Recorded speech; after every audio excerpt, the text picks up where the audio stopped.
nakwambara ibindi kuye ngo ndashaka kandi nkumeye kirinde umuceri mumbwire kuri TikTok umunyurwa get ready with me guys mumeze mute ako hari ikintu njye nibaza ese niki kintu mukunda muri ubu buzima we ni mukimbwire umuntu yambara umwenda mugufiya umwegereye ngo yagaragaje umumpure yakwambara umwenda umurekuye ngo wagira ngo ni nka kadahumeka irinde umuceri mukunda iki hari ikindi kintu nshaka kubaza kubera iki abantu bashaka kuzamuka no kuri TikTok banza guhera ku matiku cyangwa icya kabiri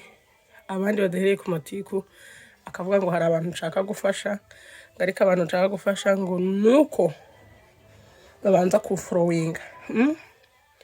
ugiye gufasha abantu birenze kugufolowinga ariko umuntu uri bufashe nuko abanza kugufolowinga mwana mwagiye koko mureka ngiye munsubize mumbwire ni iki kintu mukunda iki deni rero ndi kwitegura nigera ku kazi aka gapira ndagaharaye nimurebe ukuntu hasi nambaye ikintu kinde kwiye aka gapantaro none kaberetse ejo ndi kukigera rero ndagaharaye aka gapira rero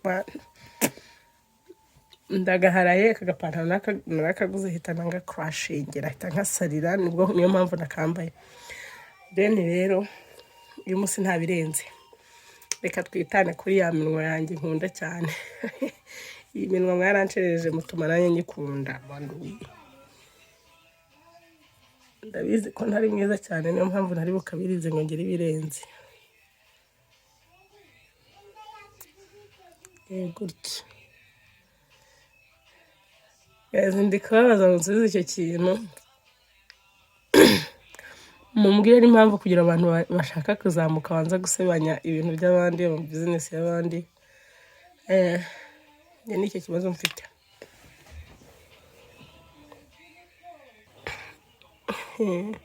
nyine nikundira ka makeup kari simple ariko nanjye nuko ndi simple ari nako mfite da sinkiyemera see the look inge rero nimumbwire muri comment mumbwire ikintu mukunda Nyirangazari nambara ipantaro ifashe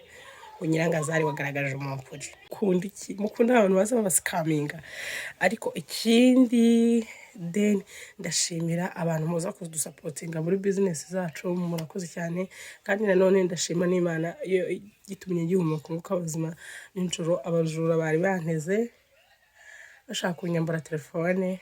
Imana ikinga akaboko niyo mpamvu muri kumbona bye